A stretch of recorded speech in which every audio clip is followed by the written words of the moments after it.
Pencinta Verbum Domini yang terkasih, selamat pagi dan salam jumpa.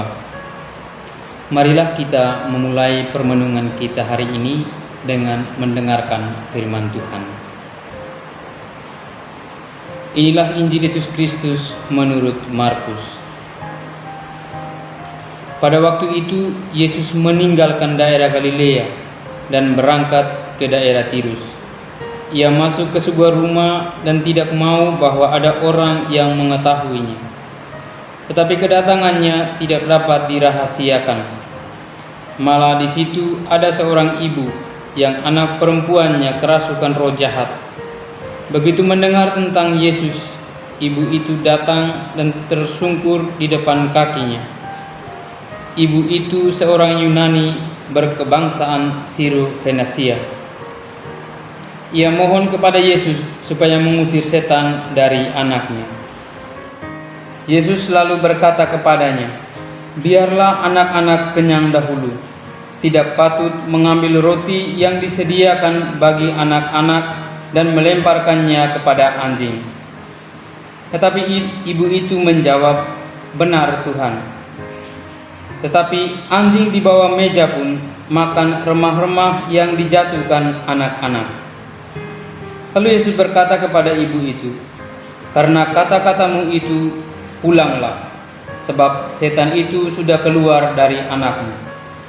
Ibu itu pulang ke rumah dan mendapati anaknya terbaring di tempat tidur, sedang setan itu sudah keluar.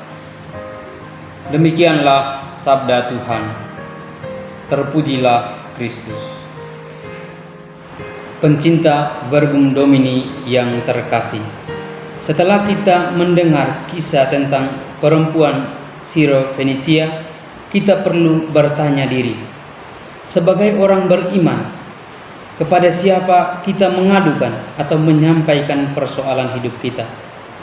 Pertanyaan ini penting karena kepada siapa kita mengadukan persoalan hidup kita mengungkapkan kualitas iman kita.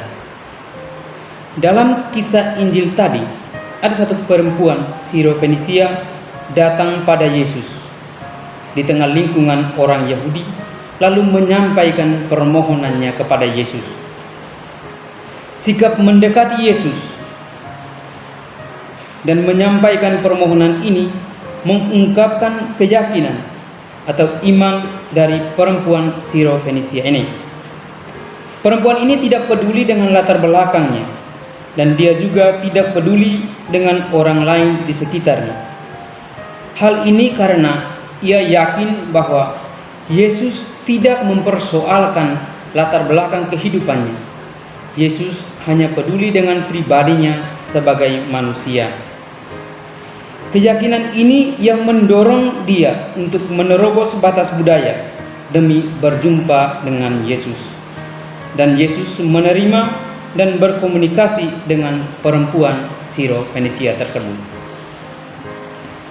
Dalam komunikasi tersebut, perempuan Siro-Fenisia ini sangat setia mengikuti setiap proses yang diberikan oleh Yesus.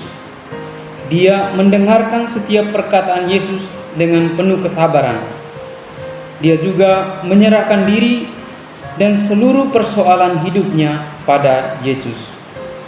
Karena ia tahu bahwa Yesus tidak pernah menolak dan membiarkan setiap orang yang datang padanya pulang dengan tangan hampa. Iman yang kokoh disertai kesabaran dalam proses itulah yang membebaskan anaknya dari setan. Dengan iman perempuan Siro-Fenisia ini, kita diajarkan kembali bahwa Allah sungguh memperhatikan orang yang setia kepadanya.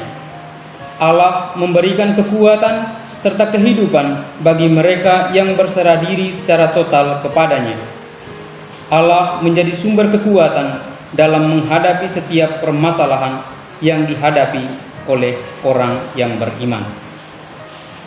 Perempuan Siro-Fenisia juga menjadi bukti bahwa latar belakang, perbedaan budaya dan adat tidak menjadi penghambat untuk datang kepada Allah dan memperoleh anugerah kebebasan, kesehatan, dan kehidupan dari Allah. Allah hanya memperhatikan apa yang ada dalam hati manusia.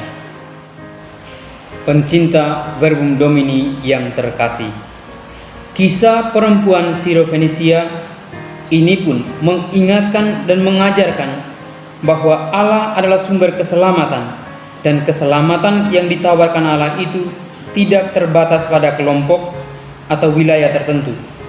Keselamatan Allah itu tidak tergantung pada budaya atau adat istiadat. Keselamatan dari Allah untuk semua orang. Keselamatan itu adalah anugerah dari Allah kepada setiap pribadi yang setia dan dengan hati tulus menyerahkan diri kepada Allah. Berdasar pada teladan perempuan Sirofenisia dan kasih karunia Allah, kita juga selalu belajar untuk datang pada Yesus dan menyerahkan diri secara total padanya, sambil mendengar dan menanti jawaban Tuhan. Kita menanti dengan penuh iman, setia, dan sabar. Karena Tuhan tidak akan menolak siapapun, dan setiap orang yang datang padanya tidak akan pulang dengan tangan kosong. Tuhan akan selalu memberikan apa yang sungguh sangat kita butuhkan.